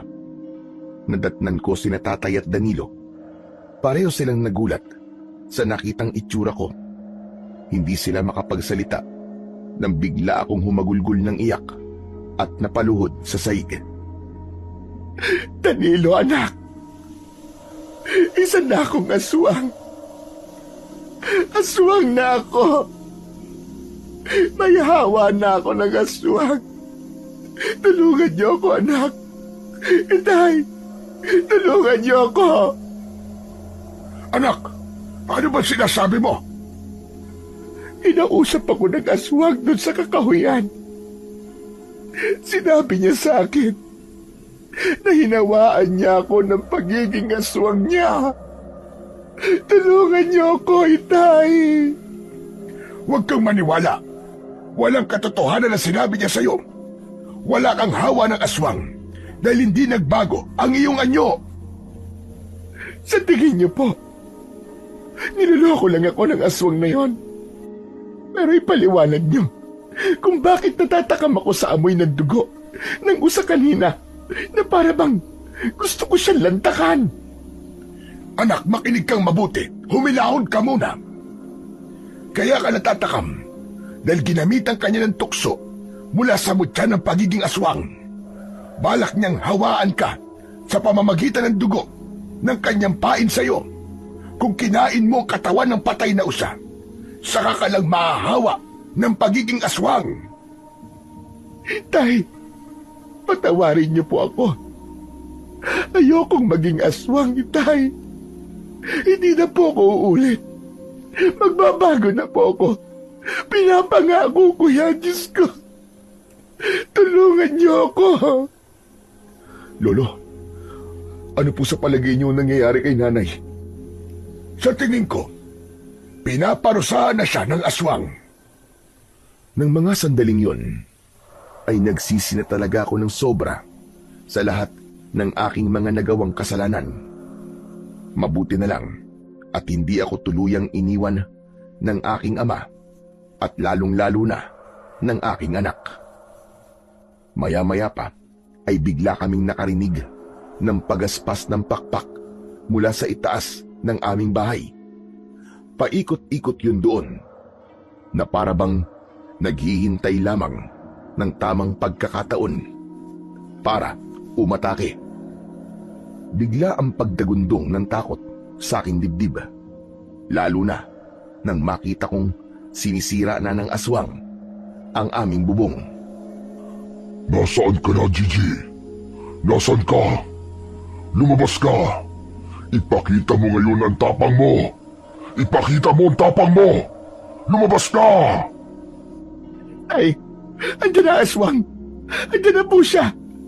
Papatayin niya ako. Itago niyo ako. Tulungan niyo ako, Itay. Danilo, tulungan mo ako. Nay, teka, uminahon kayo. Hindi ko po hahayaan na saktan kayo ng aswang. Huwag po kayong matakot, Nay. Anak, tulungan mo ako. Itago mo ako, anak. Itago mo ako. Kinuha ni Danilo ang kanyang pana sa loob ng kanyang silid. Pagkatapos ay dali-dali siyang lumabas ng bahay para palayasin ang aswang. Ngunit sa bilis ng pangyayari, nabutas ng aswang na asbo ang bubong namin. Tuluyan siyang nakapasok sa loob ng aming bahay. Isinarado ng aswang ang pinto. Kaya naman, hindi makapasok si Danilo. Napahawak ako sa braso ni tatay na hindi rin makapagsalita habang nakatingin sa aswang. Ilang beses kitang pinagpasensya ang babae ka. Dahil sa ginawa mo, hindi ako makahanap ng aking pagkain. Sinikap kong mamuhay ng tahimik na walang pinipinsalang tao. Ngunit anong ginawa mo? Sinira mo ang pamumuhay ko. Sumobra ka na. Lumampas ka na sa pasensya ko. Sandali. Parang kilala kita. Berting, ikaw ba yan?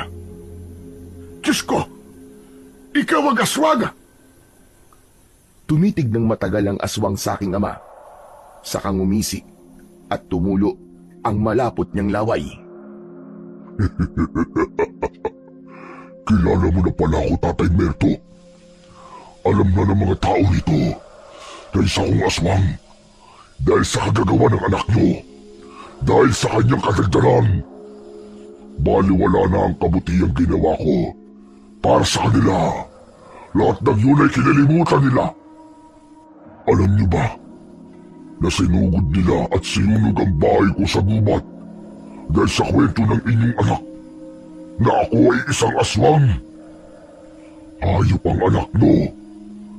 Palalampasin ko na sana dahil di naman ako likas na masama.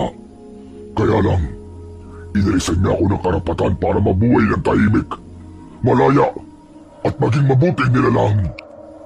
Kaya naman, panahon na para pagbayaran ng anak niyo ang ginawa niya sa akin sa pagsira niya sa tahimik kong pamumuhay. Huwag, Berting. Huwag. Maawa ka. Huwag mo siyang patayin. Huwag mong patayin ang anak ko. Patawarin mo na siya. Patawarin? Maawa? Nagpapatawa ka ba, Tatay Merto? Binulabog ng anak mo ang pananahimik ko. Sinira niya ang buhay ko. Ngayon naman, ako ang bubulabog sa pananahimik niya. Wag, Berting. Wag. Maawa ka sa akin. Patawarin mo ako, Berting. Oo, nagkamali ako. Hindi ko alam ang aking ginagawa. Patawarin mo na ako. Maawa ka, wag mo akong patayin. Wala na. Huli na. Inubos mo na ang pasensya ko. At ito na ang magiging katapusan mo. Pagkasabi nun ni Berting, umatake siya sa amin. Sinaktan niya si tatay at sinakal niya ako. Habang si Danilo naman ay nasa labas pa rin ng aming bahay at hindi makapasok. Paulit-ulit niyang sinisipa ang pinto habang sumisigaw. Ma'am Berting! Maawa na kayo, tama na po! Nakikiusap ako! Huwag niyo pong saktan si nanay! Ma'am Berting, tama na! Patawarin niyo na po ang nanay ko! Ako na po nakikiusap at nagmamakaawa sa inyo! Tama na, Mang Berting! Tama na! Tumigil ka, Danilo! Huwag kang makialam dito! Labas ka rito! Dahil ang nanay mo lang ang pagbabayarin ko sa kasalanang nagawa niya sa akin! Mang Berting, tama na! Nakikiusap ako sa inyo. Tama na! Ako na po ang humihingi ng tawad para sa nanay ko. Nakikiusap ako, patawarin niyo na siya. Tama na. Patawarin niyo siya. Alang-alang na lang po sa akin. Naramdaman ko na masumigpit ang kamay ni Berting sa aking leg. Mabuti na lang at agad na nakabangon si tatay. Pinalo niya ng matigas na kahoy ang likod ng aswang. Kaya naman, nabitiwan ako ng aswang na si Berting at umangil ito ng malakas at tangka na sana nasasaktan niya si tatay. Pero malakas akong sumigaw. Wag! Naawa ka, Berting! Tama na! Nagkamali ako!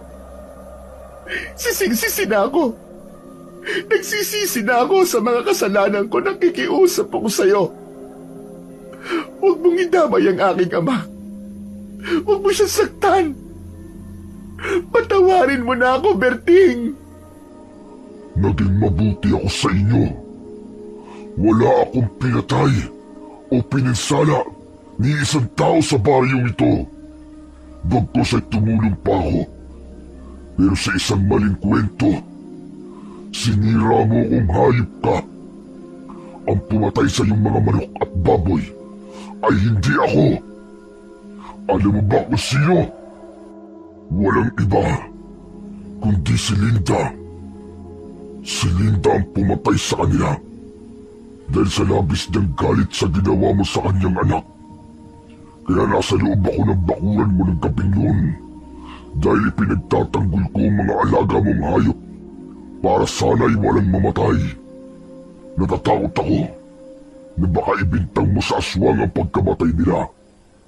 Pero yun pa rin ang nangyari dahil sa katabilan ng dila mo. Hindi ako makapaniwala sa aking mga narinig at nalaman ng gabing yun. Isang pagkakamali na kailanman ay hindi ko na mababawi. Maya-maya pa ay bumalandra ang pinto at pumasok na ang anak kong si Danilo. Kasama niya si Kapitan Nolan at si Linda.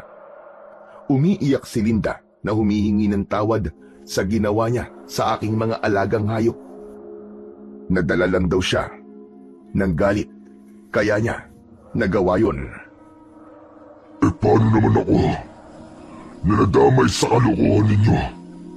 Ang gusto ko lang naman ay mamuhay ng tahimik. Pero anong ginawa niyo? Sinira niyo ang buhay ko. Berting, nakikiusap ako. Tama na. Patawarin niyo akong lahat. Kasalanan ko kung bakit humantong sa ganito. Patawad. Patawarin niyo ako. Ano pa nga bang gagawin ko? Nabinyag na sa lahat ang totoo kong pagkatao. Kapag nanatili pa ako sa baryong ito, lahat ng mamamatay na tao o hayop dito, baka sa akin pa ibintang. Hindi mangyayari yun, Berting. Kami ang nagkamali at nagkasala sa iyo ng labis. Huwag ka nang umalis. Tutulong kami para malinis mo ang pangalan mo. Ako na ang bahala na magpaliwanag sa kanilang lahat. Ako naman, bilang isang kapitan, ay nagkamali rin sa iyo, Berting. Inuulit ko, kaming lahat ay humihingi ng tawad sa mga nagawa naming pag-uusga sa pagkatao mo. Batay sa kwento ng aking asawang si Gigi. Yun ang katotohanan sa aking pagkatao. Asawa ko talaga si Kapitan Nolan. anak namin si Danilo, naging biktima rin ako ng pangingialam ng tao sa buhay namin. At hindi ko matanggap na nagkahiwalay kami ni Nolan. Kaya nagbago ang aking pag-uugali at naging masama sa aking kapwa. Magmula noon, hindi na kami pinag-usapan ng mga tao dahil tinatakot ko sila. Tay, dapat sana si nanay ang humingi ng tawad kay Mang Berting. Mali ka, anak. Sa amin nagsimula ang lahat. Nagbago ang nanay mo dahil iniwan ko kayo. Naniwala ako na may iba siyang lalaki. Hindi ko siya hinayaan na magpaliwanag. Kaya, nagkamali rin ako. Nolan, anong sinasabi mo? Kahit kailan, hindi kita iniwan, Gigi. Palagi kitang inililigtas kapag may kaso ka. Mahal pa rin kita hanggang ngayon. Para sa akin, ikaw pa rin ang ina ng aking anak na si Danilo. Patawarin mo ko, mahal ko. Kung hinusgaan kagad kita noon. Kaya sana, tanggapin mo rin ang pagkakamaling nagawa mo kay Berting. Diyos ko, hindi ko alam na kailangan pang humantong sa ganito bago ko pa maunawaan ang pagkakamali kong nagawa. Berting, lumuluhod ako sa iyong harapan. Patawarin mo ko. Patawarin mo ko sa aking nagawa. Sana nga, totoo ang paghingi mo ng tawad. Marami kang sinira na buhay at pamilya. Sana, hindi na ito maulit pa sa iba. At sana, piliin mo ng maging mabuting tao. Pagkasabi nun ni Berting, unti-unti siyang nagbalik sa pagiging tao. Pagkatapos ay lumabas ng aming bahay. Nagkatinginan kami ni Linda at nagkapatawaran din sa isa't isa. Pagkatapos, si Nolan naman ang nilapitan ko. Naluluwang niyakap ko siya ng mahigpit. Halos 13 taong kaming naghiwalay na kahit kailan ay hindi pinag-usapan ang aming relasyon. Nang gabing yun ay malaki ang pagbabagong naganap sa aking buhay. Kinabukasan ay nabigla ako sa balita na umalis ng baryo si Berting. Walang nakakaalam kung saan siya nagpunta.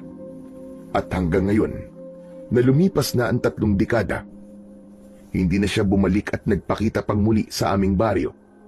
Isang pangyayari na labis na tumatak sa aking isipan. Malaki na ang ipinagbago ko. Mas naging palakaibigan ako at mapagkumbaba. Hindi na rin ako nakikialam sa buhay ng ibang tao. Si Danilo naman ay meron ng sariling pamilya at paminsan-minsan bumibisita siya sa amin ni Nolan kasama ang aming mga apo. Bago ko nga po pala tapusin ang aking istorya, ay nais ko lamang pong iparating ang natutunan kong aral na nangyari sa aking buhay. Huwag tayong gumawa ng kwento o makialam sa buhay ng iba at manghusga ng kapwa. Huwag din tayong basta maniniwala sa kwento lamang ng taong walang magawa sa buhay. Dahil kapag nangyari yun, maaaring makasira ka ng buhay at maaari ding masira ang buhay at pamilya mo. Lalayuan ka ng mga mahal mo, gaya na lamang ng nangyari sa akin. Napatunayan ko na sa oras pala ng kagipitan at panganib, wala pa ring ibang tutulong sa'yo, kundi ang pamilya at ang malalapit mong kapitbahay. Isinulat ko po ito upang magbigay ng aral sa iba. Sana ay marami pa po kayong mailahad na magagandang istorya na magbibigay ng aral at inspirasyon sa iba. Hanggang dito na lamang po ang aking kwento. Lubos na nagpapasalamat, Gigi. Pagpalain po tayong lahat ng puong may kapal.